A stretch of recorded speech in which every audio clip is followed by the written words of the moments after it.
welcome to the Blackbird Speaks. Blackbird Hi. Speaks. Hi, Claire. Today, my guest is Clare Francis-Slater. She's joining me to share about her organisation, which is Diversity Days Every Day. So, just to explain that if you are new to watching my channel or my episodes, that the Blackbird Speaks is a space for where I speak with women and male allies around their creativity, entrepreneurship, friendship, and just general life events that may occur. So, welcome, come with kindness, and let's get into it.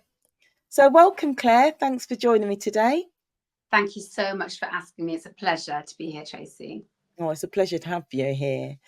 So, you founded the consultancy for Diversity Days Every Day in 2020 with a vision to bring a fresh approach to schools and curriculum. So I just wanted to kind of ask you what brought you to that point and why 2020 or Well, a few reasons, to be honest, Tracy. So I was on my own personal journey at that stage of my life. I had breast cancer in 2018, and I was being treated for breast cancer, and the treatment went really well. But after I'd had my treatment, I felt quite low, which is quite common to happen after breast cancer. I was really lucky to have a lot of really good professional psychological support to help me feel better. Yeah. And I also learned so much on my journey to feeling better after I'd not been well after the breast cancer. And I've been making notes. Part of my journey to feeling well was through creativity. The lady that was helping me at the Derby Royal Hospital was sort of saying to me to jot down anything that would spark any joy, because I'd really kind of lost my joy at this stage of my life, and I couldn't sort of see any spark of light or hope at this stage. And so she said, jot down anything that makes you feel good, and then start to just do those things a little bit each day. Try and do a little bit each day. So I was writing down gardening, spending time with animals, and being in nature, writing, drawing, hot baths, all these different things, walking, seeing my friends, family. And I was just trying to do a little bit each day. And one of the things was writing, and I started jotting down ideas. And then from this jotting down of ideas, I kind of realized I'd learned so much that could potentially help other people that had fallen into a hole after some kind of health trauma, or any kind of trauma really, or particularly potentially a cancer trauma, but it wouldn't have to be. Yeah. And then so I decided with all these notes that I would write a book. So I wrote a book about it, as you can see here. So I wrote the book. So tell me the name of the book. The book is called The Little Book of Balm for the Broken Soul. Oh, and it's the bit underneath is healing yourself after trauma, embracing self-care and growth, which is what I did. And it was a really cathartic process writing the book. There's a chapter in it. The reason I'm mentioning the book is because the reason I started the consultancy. So I was on a path of huge, after I'd not been well and couldn't do anything for about sort of 9 months, I was really floored. I then had a massive surge of energy and creativity, which is a thing called, I don't know if you've heard of post-traumatic growth. Yeah. So I'd had this post-traumatic growth experience. A friend of mine who's a psychologist said, I think this is what you're experiencing, because I just felt very, very good after having felt so very, very bad. And I had an outpouring of energy and creativity, and also a newfound feeling of bravery that I hadn't felt before. And I suppose because I'd experienced this sort of near-death experience, I kind of started thinking, well, you know, what am I waiting for? Why am I holding myself back from doing things? And I realized I was worried about failure and failing and not doing well, and so that was holding me back. And then I thought, well, I read books about this, and so I was on this big journey of growth, and I thought, you know what, okay, I'm not going to feel frightened about if it doesn't work. If it doesn't work, it doesn't work, but I'm going to write a book, and I am going to start this consultancy organization. So because one of the chapters is called championing difference. I don't know if you can see number 7. Championing difference. So because part of what happened when I wasn't well, I'd really, really lost a lot of confidence, and I'd felt really, really stripped back, almost like an onion that had been peeled away. And so I was just very exposed. I felt very exposed. And Mhm. normally I'm a very confident person, but at this point in my life, I felt really exposed. And something that came up for me, Tracy, was the fact that I had this little thing in my head, and it felt like a negative, was I feel different. And that's because I've always lived, we haven't had this conversation in the pre-chat, but I'm just sharing it now. So I've always lived in predominantly, almost exclusively white areas, is just Yeah. how my life's been. My mum's Mhm. white from Derbyshire, and my dad's Black Caribbean from Yeah. Jamaica. And we've always, as an army family, we've always moved around, and we've Right. just happened to always live in very white spaces. And so I couldn't ever see myself. And then I think I never really thought about this until at this point in my life, when I felt very low. And then I think I felt really different, and the different didn't feel good different. It felt uncomfortable. And then Yeah. and I had this feeling before when I'd had my first daughter, and I had a bit of postnatal depression after her. I'd felt a bit low then, and that bubbled up, but I didn't really have time to dig into it because I just had a newborn baby. And so I just kind of She needs squashed that you. down. There wasn't time. Yeah. So I just kind of thought, right, I haven't got time to deal with that. So I kind of squashed that down and just cracked on. But then when it came up again, I thought I actually do need to, and I had the psychological support to dig into it a little bit. And it was Mm. really interesting what came out of it. And it would make me think that my educational experience, although it was predominantly a happy one, I thought I just didn't see myself in my learning, in the resources, in the staffing, in any of the other kids, anywhere. And I just thought, I think that's impacted me negatively, actually. I don't think that's been very good for me Mm. in terms of me forming my own identity and who I am. Not that I've ever felt bad about who I am, but I just don't feel like it's ever been really, I don't know, embraced, celebrated, or Celebrated was the word I was thinking of. Yes. yeah, just I haven't had a chance to explore it. Apart from when I went to Jamaica when I was 13, which was an amazing experience. And my family's all encouraged all this, but at the same time, I just couldn't see it in my own community, in my school. And so anyway, so I thought that's a very long answer to the question. No, but an amazing answer, because there's so many things to pull out of that, and I can definitely um, relate to what you're saying. I think what kind of mitigated or alleviated that difference for myself personally growing up was that I grew up in a very multicultural area. So the pupils that went to the schools that I went to were very diverse. So there Yeah, was that diversity there, even if there wasn't that actual representation in like literature, um, teachers, yeah, etc. That wasn't there. And I think yeah, that was also a barrier for kind of learning. I know that yeah, that had an adverse effect on the way that I learned. So there were teachers that I could relate to, but I think there is that barrier there because they don't necessarily kind of understand why. Yeah, just your culture, I suppose. Just your mm, culture, I suppose. This, mm, but there was that added benefit of having other people around me that I could relate to, so I could see myself in others that, yeah, we shared a common ground. So that mm, was beneficial. mm. And just, I'm just going to say this as a side note. This isn't Yeah. to say I didn't, not to say I didn't have lovely friends. I did have lovely Yeah, friends of who I'm course. still very in touch with now, and and really lovely, supportive group, and we were really tight, and that was all Yeah. gorgeous and lovely, you know. But there was just, I think, if I could wave a magic wand and I could make any changes, it would just have, I just would have liked to have not just been the only one that looked like me. Yeah.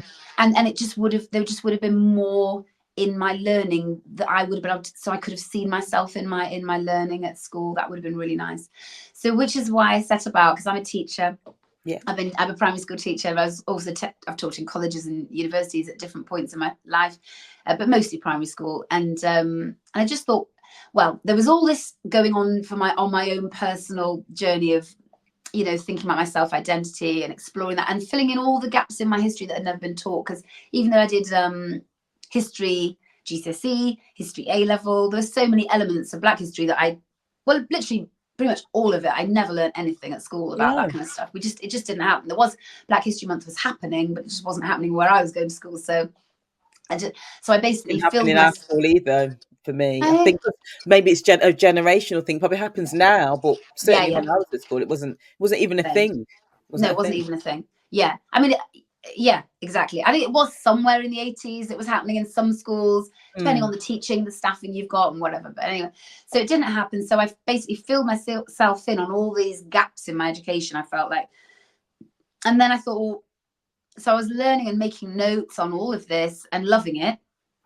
But actually also some of it finding it extremely harrowing as well, because it's a lot of hard history to learn about, yeah. and really sad. So there was also that going on. But then obviously, so that was going on a personal level. But then obviously when George Floyd was murdered in the States, in America, that was a moment when like the whole world stopped and everyone was talking about race and everyone was thinking about racism.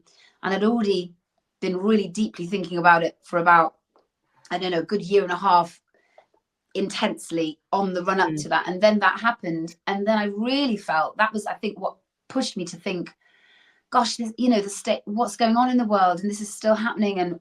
And basically, I suppose I asked myself, what can I do?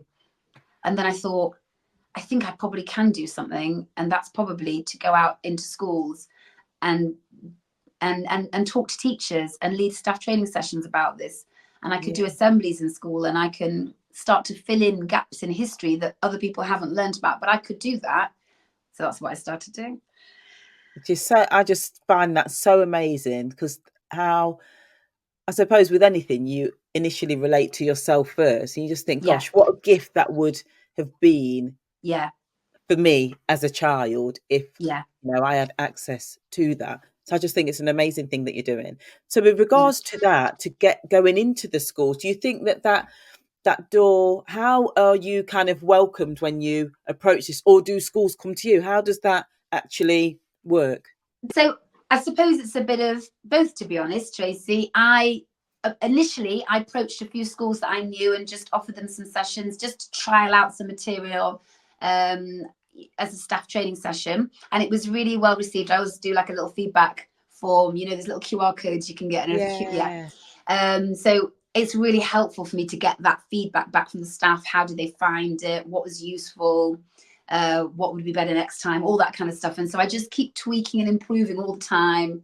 But on the whole, the feedback's really positive, and so I've just kind of gone from there. And I suppose it's word of mouth, because lots of schools are in academy trusts now. So if you go to Yeah. one school in an academy trust, they might have a conversation. The head teacher will have a conversation potentially with other heads within the academy trust, and then you end up doing a few schools in that trust. And so people, sometimes I reach out to schools, sometimes they reach out to me. That's amazing. I Yeah. think that's amazing. And so when you go out to the schools, do you still focus on like the primary age, or is it at any age of school, secondary, It's, colleges, universities? yeah, I suppose I do mostly lean towards primary just because I'm a primary school teacher, but I Yeah. have worked with some secondary schools. I had a really interesting project actually where I worked with, I don't know if you know Ecclesbourne School in Duffield.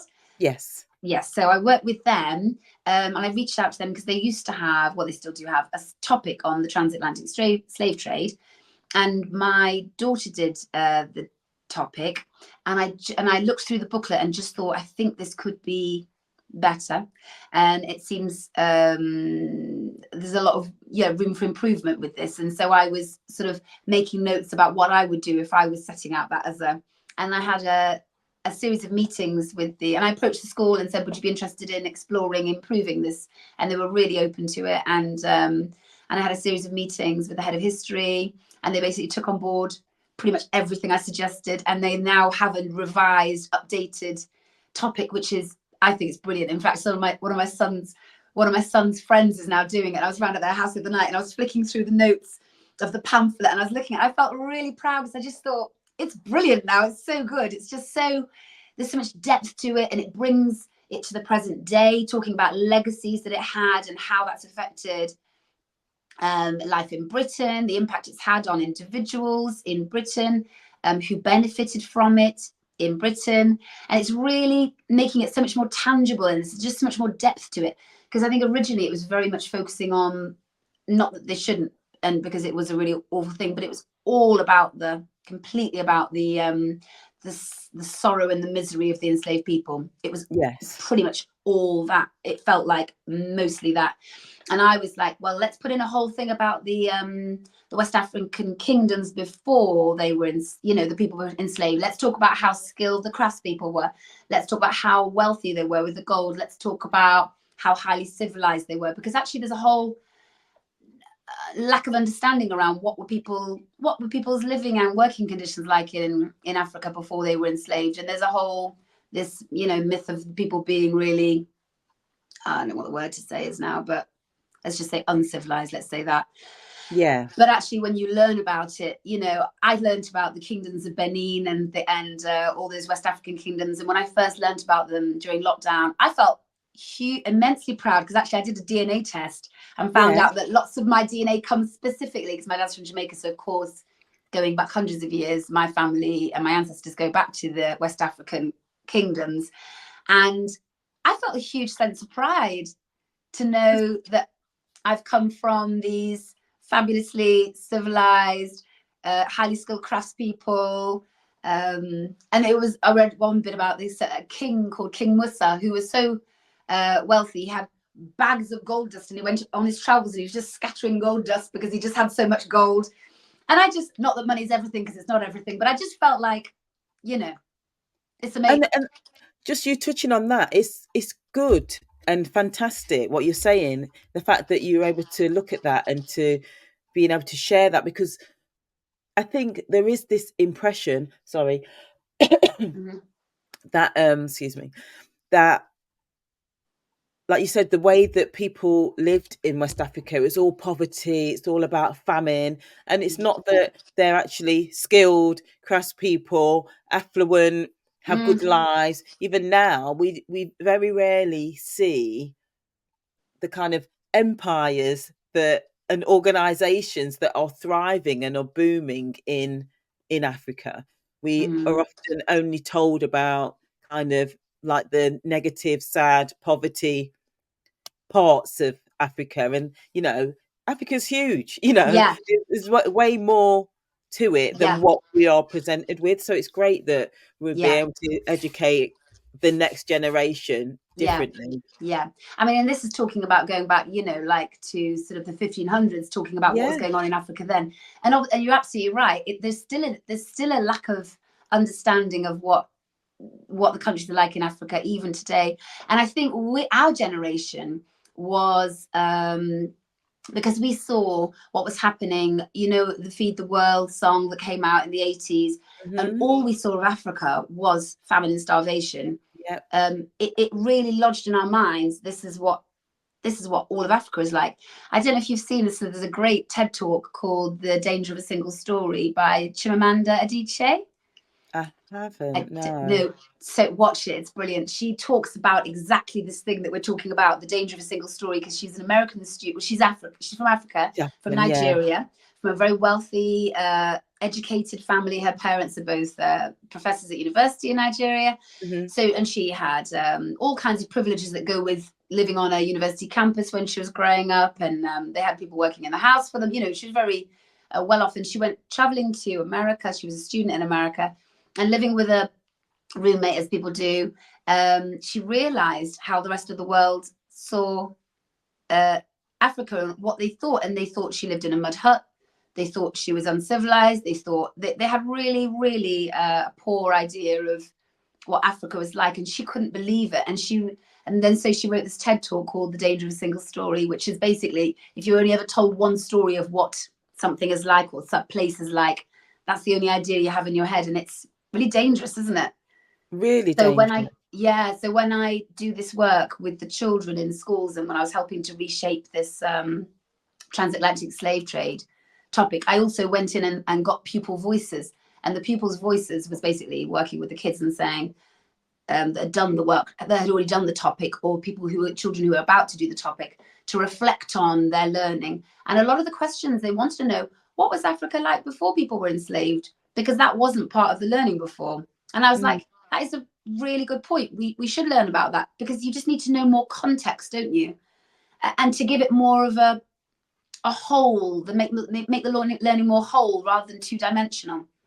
Definitely. And I think Yeah. that even kind of brought a division between black cultures. Whereas if, as Jamaican people, if someone said, "Oh, are you from Africa?" you'd be like, "No, I'm not from, you're not from Africa." With a Mm, kind of, I remember this growing up distinctly. Have with it, for me personally, my cousin is married to an African man, so it felt very different for me. I didn't necessarily have that, but it was definitely a thing where there was a kind of subliminal difference where you didn't want to be not, you associated. weren't ashamed, but as not necessarily associated or be told that you were African if you knew that you were Jamaican, and probably vice versa. And I think Mm, that it's just nice to see that beautifully now in this day and age that's changed so much, where mm. we now, certainly as Caribbean people, have that pride and know that that's where we descended from Yeah, generally. yeah, yeah, and feel really proud about it. I feel really, Yeah, yeah. absolutely. And so when I go into the schools, like so recently, I was in a school last week, and I was delivering Black History Month assembly with a theme of reclaiming narratives, which is this year's Black Yeah. History Month theme. And but of course, my organisation is all about not trying to just do it in Black History Month, but trying to encourage people to learn about Black history because it's everybody's history all year round, Mm. 365 days of the year, not just to tag it on, but just to embed it. But it is nice to shine a light on it in October. There's nothing, wrong with that. Yeah. Yeah, and as part of the learning, I taught the children. There's a whole big room of children of the junior kids, and I was explaining about the Benin Kingdom, and I was explaining about the kingdoms of Africa before the transatlantic slave trade. And I was just giving them the story because I was reclaiming the narrative of the fact that, yeah, this is what the kingdoms were like then, and they were very highly civilized, and they were very wealthy, and they were skilled. And then I told them about my DNA, and I said how I felt very proud. And I thought it's good for them to hear this. Actually, I think it's a really important message. It kind of reframes the story, doesn't it? Really? Definitely does. And with Yeah. regards to the DNA, I want to do a DNA test. And I did wonder about it because I was thinking, oh, there is that element as well where you kind of feel like, well, maybe it's not going to bring any results because you almost feel like your history has been wiped out, which is Wow. Tell you not what, necessarily true. But honestly, do yeah, it. It's fascinating. And it was so interesting because like as I said, my mum's white British from Derbyshire, yeah. my dad's black Caribbean from Jamaica. And they can even divide the DNA results into your maternal DNA and your paternal DNA.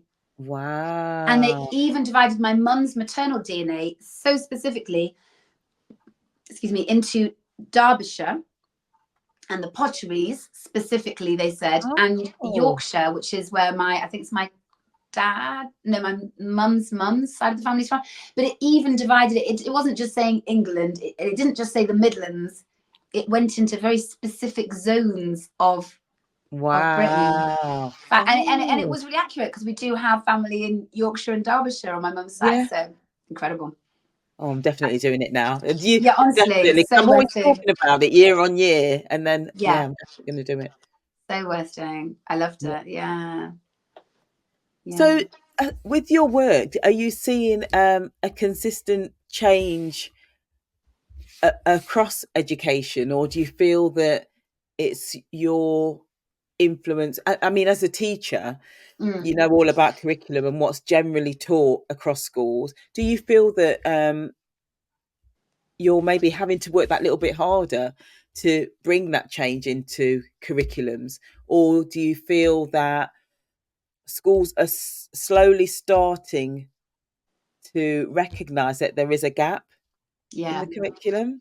the second one, I'd say. I think Yeah. there's definitely a growing awareness that there is a gap and that it is important.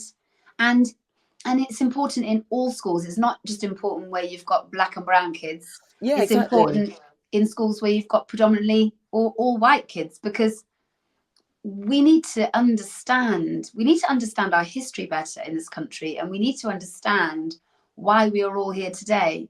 And the fact that Britain once owned and had an empire that covered a third of the land of the whole of the world Yeah. has had a massive impact on the connections that Britain's created with the world, and that it continues to have those connections with. And the fact that Jamaica was part of the British Empire up until 1962, is why my dad is here now. Like, he came over in 61, sorry, the year before independence, because he learnt all about the British kings and queens at school. Yeah, yeah. And he felt, this was the motherland, and he felt a really strong connection. He'd learnt all about history, and he felt a very strong connection, and I'm sure all the people did of his generation. I think there's a real uneasiness, and I've researched into this, and there's been some research to say basically there are barriers to this filling in the gaps and adding more diversity and inclusion into the curriculum. And the barriers are basically that teachers lack confidence, because most teachers are white. That's just a fact. Yeah. And also teachers don't want there is a willingness and an openness to want to do this work and to bring in, but they lack confidence. And also they were really, really worried about saying the wrong thing, doing the wrong thing. And so therefore some schools don't do anything because they just don't want to get it wrong. And there's also the worry that they're going to start the conversation or open up these topics, which are sometimes quite tricky, and then they're not sure how they potentially might deal with things that might come out of that the students and the children are then wanting to talk about. So there's just a real nervousness about it. And I think that comes from a history of the fact that we just haven't grown up talking about race. Like, only in my family, and bearing in mind we are a multicultural family, we've only just started talking about race these past few years. We haven't talked about it. I don't know about you as a family, whether it's been a conversation or a topic, but personally as a family, it's something we've not really discussed very much, I think. And we've talked about why we've not talked about it recently. And I think my parents didn't want to put an idea into my head that I would be treated any differently. They didn't want to kind of set me off on a path that would, make me feel that the world was potentially going to be against me, or that there was going to be barriers and problems in the way. They just wanted to let me just go and experience the world and see how it went, I suppose. And I can understand that. I think lots of other families have. I've watched loads of stuff, and I think lots of people, depending on where you've grown up, some parents have had to have conversations with kids because their kids are being stopped by like the police, and they're being stopped and searched. And in where I was growing up, it was like a little rural village. That just wasn't happening. We were like the only black family in the village, or dual heritage family in the village. I can't remember seeing a police person. So it just wasn't like an issue. So perhaps because of where I was living, that's what kind of shaped the conversations we did or didn't have, But I guess experiences are definitely different. I think growing up as a child, you saw the police, but there wasn't really that negative image of them as children. As you became older, there were kind of some things, and then the riots happened in the 80s, which was kind of, I was still quite young then, probably preteen in the 80s, when there's like the Brixton riots and things, and that was like so scary, and it was like, wow, I don't really understand. And talking to my my parents about it, they kind of gave some form of explanation, but not really a full explanation of understanding. It's all things that I've learned now as an adult, kind of the depth of it.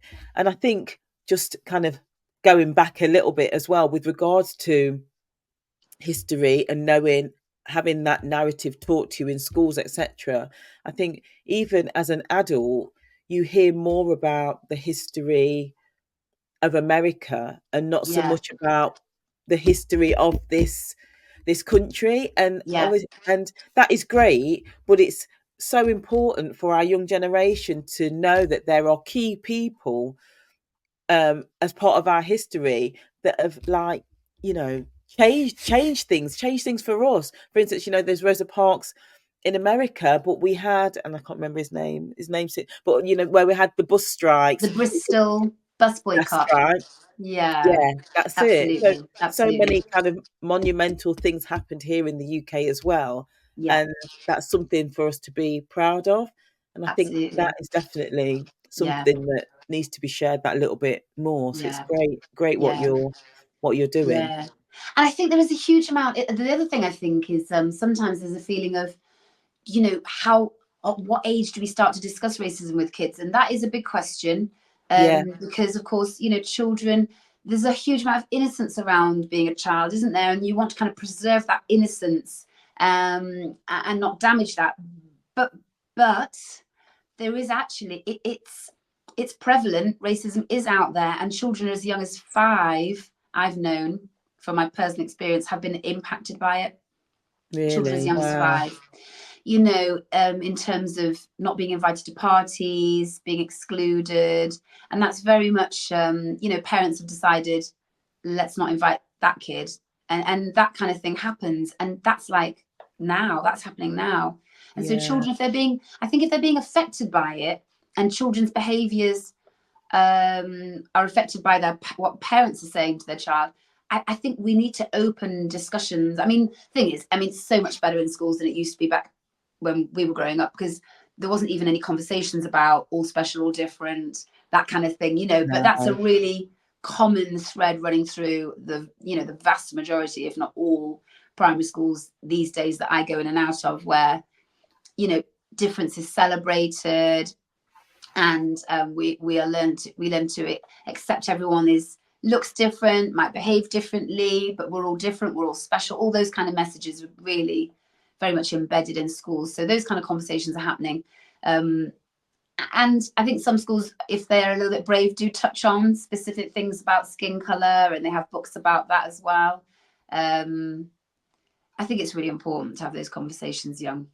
Yeah, definitely. And I have a toddler, so he's not talking yet, but we have the books that say, you know, my brown skin, like the Carter books. I've got one about racism, which is a little advanced, but it's there, so he can look through it. And then there's another one called The Color of My Skin, and it actually allows you to put your hand underneath, and there's all different shades of like browns from really, really fair to really, really dark.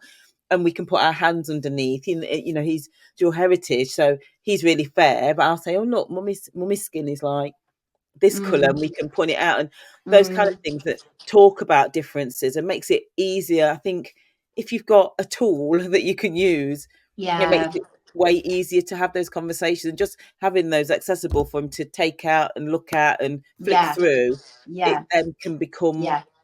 kind of more Normal, normalized, I suppose. Yeah, normalize it, because I think yeah. that's the thing. We grew up in an age of, I don't know if you've heard the term color blindness, where people sort of Oh say, yeah, you know, yeah, I don't see color. And because I think that out of the civil rights movement in America, they thought that that would be a good way forward to basically, let's say we don't see it, so that we're all the same. But actually we aren't the same, and so, you know, we do look visibly different, and that's yeah. okay, and that's actually good. It's nice to be It's really different. There's good. nothing bad about that. And so we've kind of realized that color blindness doesn't really work. But what went along with color blindness was that whole lack of racial literacy, the fact that we can't talk about race. And so, like, our parents and grandparents, maybe not grandparents, no, that old, but certainly our parents kind of grew up in the 60s, 70s, not discussing race, not really talking about it, you know, just because it was thought to be the way forward, you know? Yeah, when you were kind of almost taught to not make yourself small,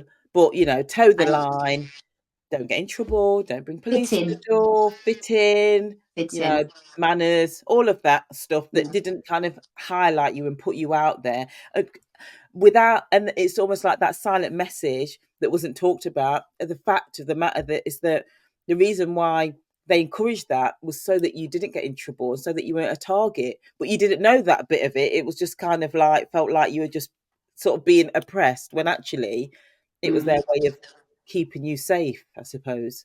And I suppose it's difficult to unpick what's that of keeping you safe and what's that of that Caribbean culture, as in, do you know what I mean? That kind of like Yeah, that kind of behave. strictness of, because my dad was very that, you know, yeah, manners, table manners, please and thank yous, Hmm. you know, just be, yeah, basically be good, do the right thing, make good choices. And that's all, I mean, that's all really good sound advice for kids, isn't it? And but I probably there is an element of it in potentially in that as well, of don't step out of line, because you might, people might come down more harshly on you potentially, I suppose. Yeah. It could be But that. like you said, it was just never spoken about. And then you Mm. just saw it evident kind of on the news. So you would see things Yeah. happening and be like, what is going on there? And I And it's know confusing, isn't it? It's very confusing, especially if you confusing. don't have conversations. Mm, Then you kind of just become aware that actually it's a thing, that it's just a thing that's out there in society, and it's dangerous and it's frightening and it's confusing and it's upsetting. yeah, definitely, definitely. And yeah, it's definitely upsetting. And I know growing up, because I grew up, I was fortunate to have a lot of diversity and representation around me. So then when I kind of started my career and started going into the workplace, and I was the only one, I'd be the only black person, never mind a black woman Mm, in any environment, you were like, and at first it kind of, you didn't really think about it, but then as your awareness builds and you see that maybe you are treated that a little bit differently, or you can't be as relaxed as maybe some of your peers, it mm, can become exhausting. It can be, yeah, mm, become mm. And it's quite so interesting. You see, I'm exhausting. hearing you say that, and I'm thinking, I'm reflecting back on my own experiences. So when I'd left uni, and then I trained to be a teacher, and then I went into my first teaching role up in Yeah. Newcastle at the time, Newcastle upon Tyne, and yeah, I was the only black person in that school, and it was a 3 form entry school. It was a big school, and it went right through from like reception right through to year 6. So there was a lot of classes, but I was the only black teacher there for 8 years. Wow. And I don't know if I ever really thought about it, because I have to see, this is how our experiences are different, and it's interesting Yeah. how then you then think, and I'm reflecting on it, thinking, did I ever think about the fact that I was the only black person when I was there? I don't know if I did, because I was always the only black person everywhere. Right. So it didn't, yeah. So you didn't maybe notice it or feel it in the same kind of way. Because I was never, because if there had been another black person being there, that would have been different for me, because I hadn't ever experienced that Yeah, yeah. at How school, interesting. at uni. Yeah. It's Yeah, so, wow. well, I say that at uni. I did have a couple of friends, but not, yeah, one brown friend I'm thinking about. Yeah, they'll know who they are if they're watching the podcast. Yay. Shout out. But yeah, Yeah. yeah, it's just interesting. It's really interesting. And so Mm, I didn't really experience kind of racism or I was aware of it. And there was the name calling at school and whatever, but then, when you're little, there's always name calling, and then your friends like 3 minutes later because you're so mm, young, and then that just kind of stopped, I suppose. But then as an adult, you experience certain things, and it has such a huge impact because it's something that you're not used to, mm, because you've never mm, really moved in those different circles, I suppose, because you've always been surrounded with people that look like you. mm, So mm, yeah, mm. it's just And I think interesting. it Just is, it interesting. is, it is interesting, isn't it? Actually, I'm going to a conference next week, and it's all about that whole being a person of color in a workplace, and how does that feel? And it's about, Yeah, does it feel safe? Do you feel a sense of belonging? Do you feel like people have got you back, kind of thing? yeah, Or, all that. And it's going to be really interesting what comes out of that, I think, because I think it is a conversation that we need to have, and should explore. Because I think definitely. it's that thing you said about the if you are the only one. I think I was, for a huge part of my life, just not even really consciously thinking about this, because I Mm, was always the only one, and so I wasn't aware of how it could ever be any different. Um, but now I feel like I think about this a lot more now, because of the work I do, and because of the journey I've been on, and how my life's been affected because of the breast cancer, and then the yeah, soul searching and all that, and I'm much more aware about it, and I think, and I look back and I think, was it really effortful for me? And did it knock my confidence? Did I feel less confident? And was it to do with the fact I was different? And I don't know, was I working harder to try and prove that I was good yeah. enough all the time? So does everybody else around you, your peers. Mm. And there is definitely a lot of that, and I've seen that Mm. as an adult. And I remember, like, I'm part of a team, and I'm the only black person in that team, and I know that I as kind of like a manager in that team, we facilitated like an away day, and part of that, because I was getting more involved and doing some like voluntary with our DE&I um, department. Well, there was just one DE&I lead because we were just kind of trying to evolve. So I was working with them because I found it really, really interesting and I thought it was great. And so, as part of our away day, I did a delivery of Steps of Privilege. And it was just a load of questions, just various things like, can you go to any shop and get hair products, for instance? Can Mm. you, are you ever the only person of your race in a room or in a group? Do you feel safe? Would you feel safe if you were in that space, vice versa? And all these real kind of specific questions. And then I spoke about it afterwards and I got quite emotional because I was like, I fit Mm. into the team. I love the team, and they're a really great team, really welcoming. I never feel any different. And I said, but my life experience is very different from yours, not Mm. for any fault of you personally, but Mm. because it is. And I feel that I have to work that little bit harder, that little bit longer, to not be kind of stereotypically told that I'm lazy or that I've not achieved enough, because I don't want to put myself in that position. It kind of Mm. subconsciously makes me work that little bit harder than my peers. And Mm. actually, there'll be individuals that aren't even maybe doing what their bare minimum is. And it's just really, they found it really interesting, and they were like, but we never ever really thought about it, how it would feel for you. And I said, and that's why it was so important for me, because I've worked in the team a long time, more than 10 years. It Mm. was really important for me to kind of take this opportunity to share what my day to day is like, especially in a business environment, Yeah. knowing that when you speak, people will actually take you seriously, or not already have that preconceived judgment of, oh, she's got nothing good to say, or it's not going to mean anything. How's it bear any relevance to me? That type of stuff. Mm. And that, all those things, when you're going into, say, a meeting or a presentation, and if you don't detach that weight, it makes it really difficult to kind of deliver and to speak, because you're already thinking, oh, no one's going to take me seriously. I'm a woman. And we also work in a very um, predominantly male environment. So that brings its own kind of weights and pressures to make Yeah. sure that your voice is heard when you're in a space where you need to speak or Yeah. deliver. So, yeah, it was Great. very interesting. Interesting, because and that's that intersectionality, isn't it, of being a Yeah, woman and also being a woman of color.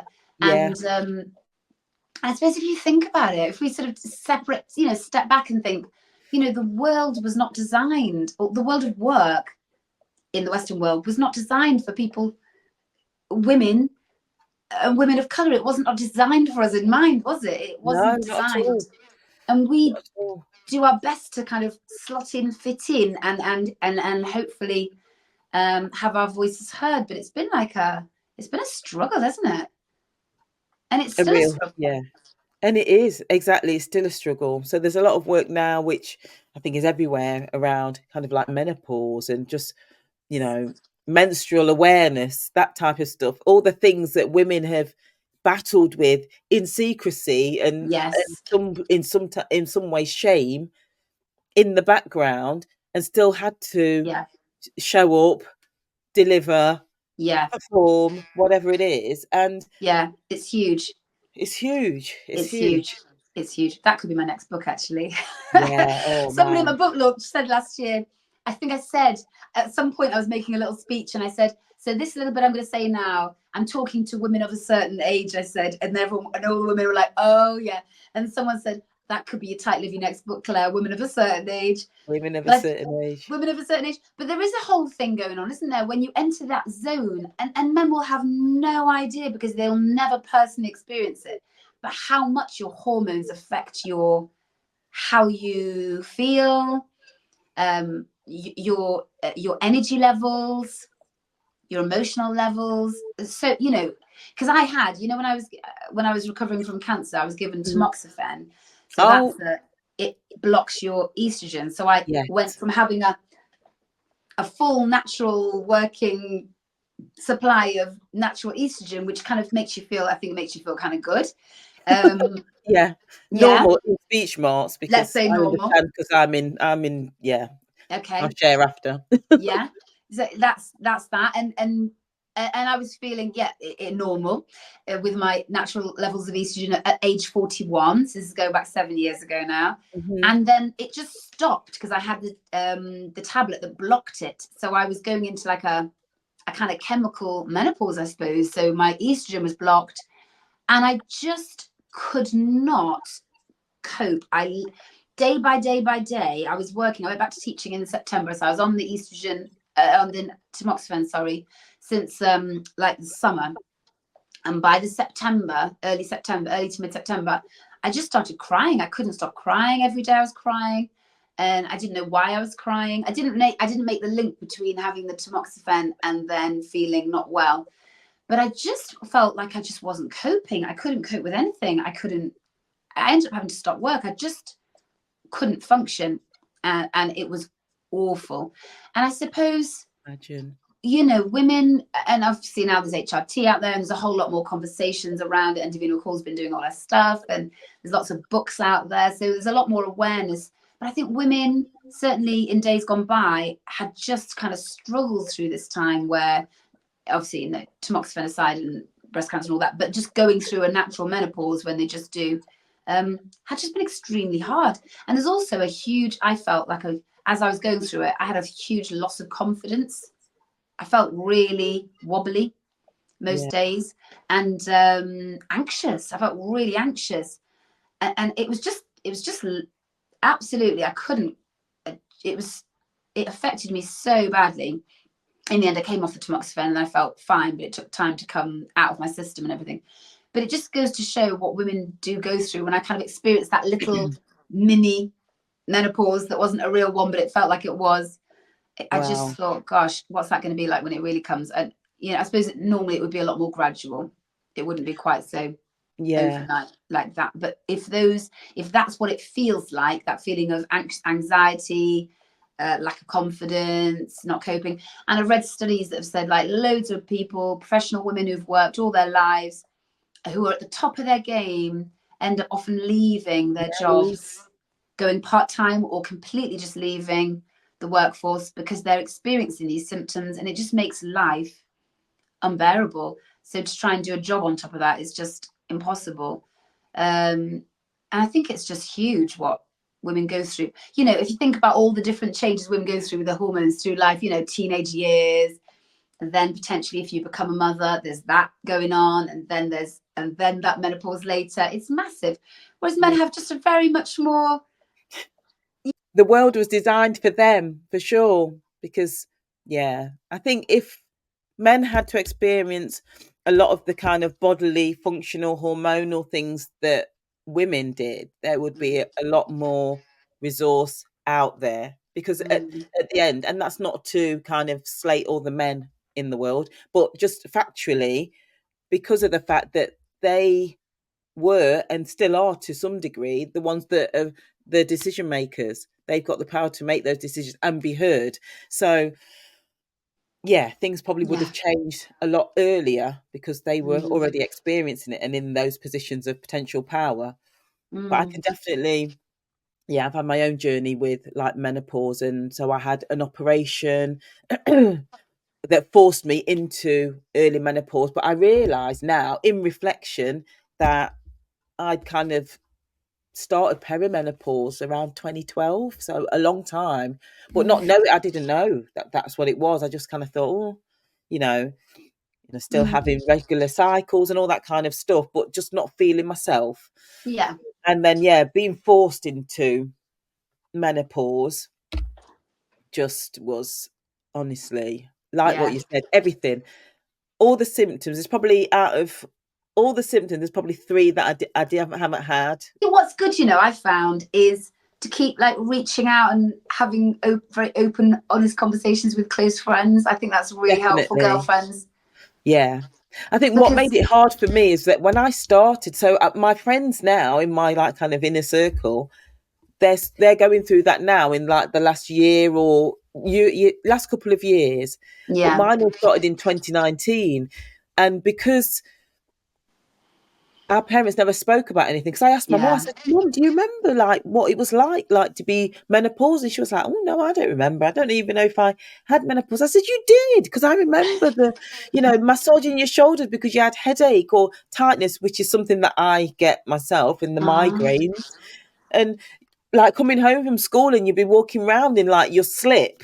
And because you were so hot, and I'd be like, "Mom, ah, I remember that, but she doesn't recall that." And it was something because they didn't really to speak about it. yeah, You're taught to that you're going to have periods, and that means that you can make babies, and you try not to get pregnant too young, and you need to get married, and you've taught all of that stuff, but no one yeah, tells you about okay. And then when you get to a certain age, all those hormones will turn themselves on their head, and your estrogen levels will decrease, and that'll affect your brain, and that'll affect your body and the way that you feel, and all yeah. of that. They don't teach you that bit of it. So when it happens, you're Huge. a bit like, what is Yeah, happening? Am I going crazy?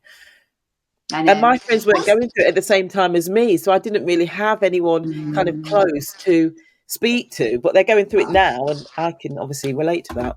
yeah, I think it's really helpful, isn't it, to have a close circle of girls that you can chat to really Oh, openly and share definitely. stuff. Because for one, it just makes you feel like, well, you are literally not alone anymore then. Because if you're on Yeah, your own going through something, it just feels so much worse, doesn't it? But if you can yeah, open up and share, and even if they're not going through it, at least they can hear you, yeah, yeah. And sympathize. But when they are absolutely, going through it, they can potentially offer some advice, ideas. And it's that, to people got like a hive brain, there's like more brains thinking about something than just one, and it's just helpful, isn't it? yeah. Because I think when you're on your own, or you feel you're the only one, you can just kind of spiral with your thoughts, just Yeah, thinking, yeah, something is really, really, yeah. really wrong. Yes, that's it. And that's the worst thing. I think when you think you're on your own, you think, what's wrong with me? I Yeah, was thinking that when I wasn't very well. I was thinking, what's wrong with me? What is wrong with me? And then yeah, we worked it out, but it was the tablet. yeah, But if you can share and open up, and if you can feel comfortable with certain people, then at least you feel like you're not on your own, and then that just makes it feel better, doesn't it? absolutely, absolutely. Mm, mm, mm, So one of the things that I want to ask you about with regards to like your book, um, mm, when you started writing it initially, I know you found it like very cathartic, and it mm, helped you at a really difficult time in your life. mm. Did you find that those thoughts and words were really easy to come Yeah. out and to put on paper, or did you feel you had to really dig deep for it? No, it really was so easy, that sounds, I feel awful saying it. I feel like it sounds like it sounds No, like, but it means it was meant to be, and it needs it to be was out so meant there. to be. It just flowed. I had like little notes, and I got into this little habit where I'd wake up early in the morning. I felt like the morning was a really nice time for me to write before the house got kind of busy and before the kids were up. And I'd Yeah. sit on the sofa in this room where I am actually now here. It sounds really romantic, but I am a bit romantic, to be honest. I'd light a little, I'd light a little candle, and I had this little aromatherapy thing that's like, that has the steam coming out of it. Oh yeah, that Had, diffuser type thing. yeah, so I had like a nice vibe going on there. It smelled nice, candle. It was the morning light, and I had this. And I'm quite old fashioned actually, and I didn't go straight to write it on the laptop. I had a book, just a big notebook, and a nice big notebook, and I like to write in pencil, and I just, because I like the Oh feel of it, yeah, like I the love a feel of book. it. I love a pen and paper is Yeah, my same. I've got go-to. loads of notepads and ideas on all kinds of different. Right. Friends often buy me them as a present because they know I like jotting stuff down. So I had really great help. Daniela Blechner was my book journey mentor, and she helped Yeah. me publish the book, and she helped me structure it. I had a big long chat with her about what I wanted to have in the book and all the different ideas I got that I thought might be helpful to other people. And then she Mhm. basically said to me, condense your ideas or organize your ideas to create a structure. So you've got, say, like 12 chapters. and each chapter can be an idea, and it could stand alone. And that Right. was really helpful. And so I then started grouping my ideas. All the bits about the nature was in one bit, the thing about friendships and relationships was in another bit, the thing about being kind to yourself was in another bit, and the thing about it's going to take time was another chapter, and everything kind of started slotting into chapters, and I kind of just organized all my notes on this big, like a mind map thing. Yeah. And then each morning I just go down and get into the habit of just going to sit down for an hour or so before the house got busy and just write. And I just write as I speak. So I find because I like to read books that are written like that. Me too. Yeah. If they're a bit too, I don't know what the word is, Overly complicated. yeah, I find it hard to get into. I like when I read a book, I start to get a feel almost straight away. And obviously I'll give it a go if it's not quite like that. But yeah, if people write as they speak, that's a way for me that's the way to grab me, for sure. I feel it's more accessible, isn't it? And and I just like that style, and personally to read it, and so to write it felt like my natural way to write something that's not overly complicated. It's quite simple. It's kind of, so there's a bit in it that I said about it's the way it's. Shall I read you a little bit of it? Please. And that was going to be my next thing. Would you read a little? Yes. So although my post-traumatic growth experience came about after my breast cancer diagnosis and treatment, I feel that the ideas in this book are applicable to anyone who is or has recently experienced any sort of trauma in their lives. I hope that my little book of balm will act as a beacon of hope, shining a light to guide you in the darkest of times. It's not intended to be clever or full of fancy phrases. Rather, it's written simply and plainly to help support you through tough times. Think of this book as a friend talking to you, offering comfort when you may feel lost, because that's how I felt. Yeah. May feel lost and unsure which way to turn next. The words of advice I share are from my heart and my own lived experience. I do not claim to have all the answers, but I hope my strategies will help. Many of the ideas within the Little Book of Balm came to me when out walking, either alone or with a friend, in the beautiful fields and hills around the Amber Valley in Derbyshire, which is where I live, or when I settled inside for a long chat with a good friend over a hot cup of tea. Oh, nice. So it's just really, it's just really written just really simply, because I just kind of, and the other thing the reason I wrote it like that was because I kind of thought, when you're having a tough time, I remember when I was really struggling, I couldn't have even read a book. I couldn't have concentrated. I had no capacity to sustain concentration. Even watching television was hard. Wow. I was that. So I wanted something that was very easy to access, and it's just a thin little. It's not too much. And in that style, people will then start to hear your voice. They'll hear, I guess, like when you read a book and they start to talk about the characters, you start to build a picture of what that person looks like, or so they'll start to build a voice to your words. Would you think of would you consider maybe having an audio version of it? Do you know, actually, I'd love to. I would actually love to do that. It's just come to me now. Something to it's think what, sorry? about. It's just come to me now, the thought of it. It's a great idea. Yeah. Yeah. I would. Just with you, the way that you have written it, and you were just reading it then, and I was already starting to kind of get into the book and get in that section itself is just a real lovely way of people kind of connecting with you and relating to you.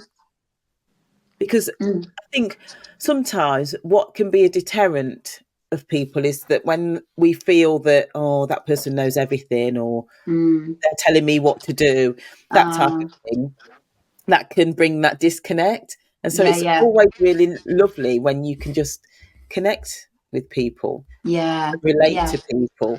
Absolutely. And I wanted it to be very genuine and honest, and I'm not claiming to have all the answers, but it's just a collection of ideas and things that really massively helped me, and also some psychological things that I learned from the conversations I had with the clinical psychologist that helped me about how little things like when you've had a trauma, you can't go back to the person. I desperately wanted to just go back to how I was before I'd had that trauma. but Yeah. you can never go back to that person you were before, because you now experience that, and so you are now going to be a new you that has had that experience. So when you're Yes. trying to go back to the old you, it's causing it's jarring within you, because you can never go back to Yeah. that old you. But then you have to find a way to move forward that takes that, what's happened, your experience, that traumatic experience, with you. Yeah. There's a bit there's a bit about, this is an amazing thing. I had some equine therapy. I don't know if you've ever heard of equine therapy with a horse. No, explain. Oh, yeah. Yeah. So I had this equine therapy. So I was placed with a horse called George, Oh, I love and horses. a lovely lady, so somewhere nearby, a lovely lady that had also had some things happen to her in her life that made her decide, and she was a horsey person. She wanted to help people move forward through trauma using horse therapy. Yeah. And so she helped me to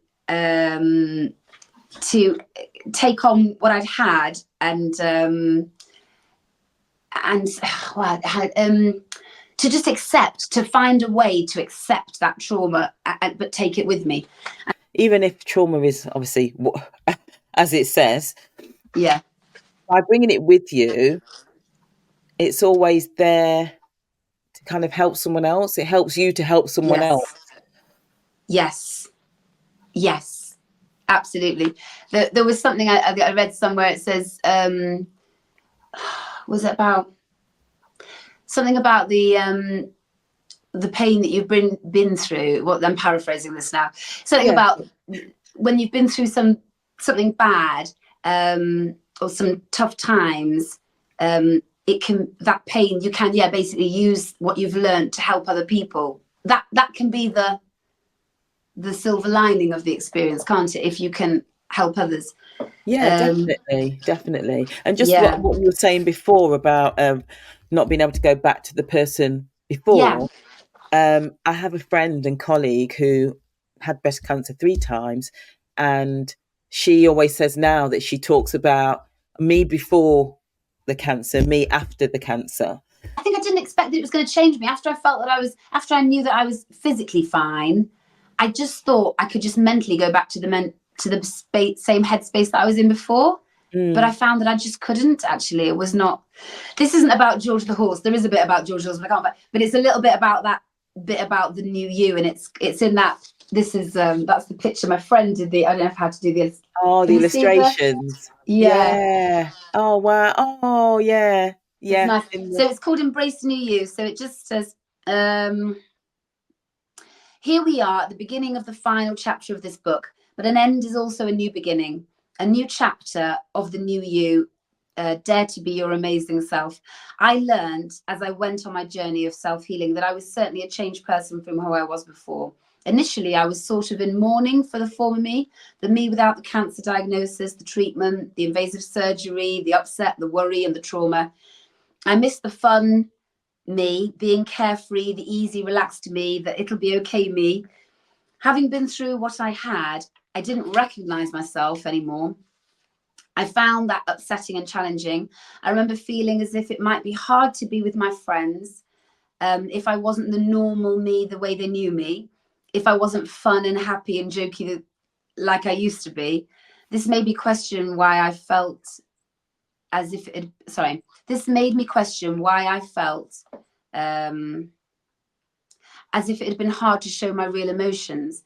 Maybe I thought that some people wouldn't like me if I wasn't fun to be with. So it made me question my whole personality, Yeah. and that it wasn't that if I wasn't fun, then it wouldn't be that wouldn't be as appealing. I had to learn to be comfortable with the new me, the real authentic me who had been through physical, emotional, and psychological trauma and survived. I felt it hard to embrace the new me as I preferred the old me. But my psychologist said, I remember saying, I like this, Claire. And it was so lovely to hear her say that as she was accepting me just as I was. This was where, so then she goes on to tell me about this. I don't know if you heard of this kintsugi. Have you heard of this Japanese bowl? Have you heard of Don't this? think so, no. Should I tell you? Yes. So this was when my psychologist introduced me to the idea of the Japanese bowl. I needed to start telling myself a new story, giving myself a fresh, new, positive perspective. It helped me so much on my journey that I embraced the new story and consequently the new me too. So kintsugi is the centuries-old Japanese art of fixing broken pottery. The word roughly translates to golden journey. And it Yes. shows that for the Japanese, the value of an object is not just in its beauty, but in its imperfections. And these imperfections were something to celebrate and not hide. So rather than rejoin broken ceramic pieces with a camouflaged adhesive, the kintsugi technique uses a special tree sap lacquer dusted with powdered gold, That's silver, or right. platinum. Yeah. So Yeah. once completed, the beautiful seams of gold shine in the cracks of the pottery pieces. And this special method celebrates each artifact's unique history by emphasizing its fractures and breaks instead of hiding or disguising them. There's a guy called Peter Mayer in 2010. He wrote a beautiful song called The Japanese Bowl. And he likens himself to a Japanese bowl because he's saying he's broken, but he's still valuable and special with all his imperfections. Things like this that I learned helped me accept the fact that my life had not gone the course I'd imagined it would have gone. The fact that it's okay. The fact that some really challenging things had happened. I was able to accept these sort of imperfections, I suppose you could call them, in my journey, and actually just accept me as I was, and everything bad that had happened or traumatic that had happened, I could find a way to not just look at it through a different lens, really, I suppose. Yeah. Because I suppose it's easy to say, why me? It's not fair. Yeah. And obviously you're entitled to have all of those thoughts and emotions. But yeah, getting to that point where you can gather that up and accept it as your experience and see yourself as a new person now Yeah. is Yeah. fab. Yeah. It's really fab. Yeah. So and I think that was the really big thing for me. It made me realize psychology is so important. It's the way you look at things, what's happened to you, where you're going, where you are now. And having someone experienced and professional talk you through things, I just found it absolutely fascinating. And the way she helped me reframe my experiences was so transformative. And so I was just thinking, if I can somehow put that into a book, then hopefully it can help someone else. And so they just won't go through the pain, so much pain that I went through, the mental anguish that I went through, and maybe not so much suffering. And it can just kind of help people on their journeys a little bit. Yeah, and that's really special because it makes it accessible, because not everyone has access to a psychologist when they experience Yeah. something. It might be a different type of trauma, Yeah. but they might not have access. Yeah. So yeah, it's a way of giving them Yeah. your book is that gift of giving them that access, Yeah. I to the felt, tools to help them get through it or yeah, I was get really over it. aware. But Yeah, I yeah, was so aware, Tracy, when I was on that journey to getting better, how much support I was receiving. And I felt so lucky and so privileged to have had such wonderful professional people to help me along the way. And I just think if I hadn't have had that, I don't know where I'd be, really, actually. And yeah, I just thought, yeah, it's nice to share that, isn't it, if you can? definitely. Mm. Oh. Mm. Claire, it's been amazing. It's been so wonderful to speak to you. So nice to meet you, speak to you, hear about your journey, Thank um, you. and to hear actual live segments from your books. I'm waiting to hear the audio version as well. And I Let's look see. forward I'll to keep you hearing about posted. that. Mm. And yeah, also about all the great work that you're doing in the schools and for our next generation, giving them Mm. access to history, realistic, authentic history, filling the gaps Mm. of what, ourselves in our generation have missed out on. Yeah. So yeah, I just want to thank you for coming on the show. Thank you for your time. Thank you for sharing so honestly, because, you know, going through cancer is so difficult, and it's most people's biggest fear. And you're Mm-hmm. here as a survivor, And, you've been able to shine joy through something that was so difficult and traumatic for you. And I appreciate you for doing that. I really Oh, do. thank you. Thank You're you so much. It's welcome. been such a pleasure. Thank you for inviting Oh, me on. I've you're really so enjoyed welcome. The pleasure's been mine. It really has, it. genuinely has been mine. And I'm sure that we'll catch up again soon. One of the things I wanted to ask before signing off, if Yeah. people want to connect with you, they want to get your book, how do they do that? Where do they need to go? So I've got a website, which Mhm. is www.diversity that little middle one, days.co.uk. So www.diversity-days.co.uk. And on there, there's a contact bit where you can find my email. It's basically just hello@diversity-days.co.uk. Yeah, you can find me there. And also on Instagram, if you search Diversity Days, you'd find it. And I've also got a more personal one that's C. Francis-Slater. That's my name. Yeah, you can find me on those as well. Fantastic. And I'll share all that information in the comments. So I'll just want to thank you once again. And thank you for those that have watched. And remember to come with curiosity and to leave with kindness. Take care, everyone. Thank you. Thank you.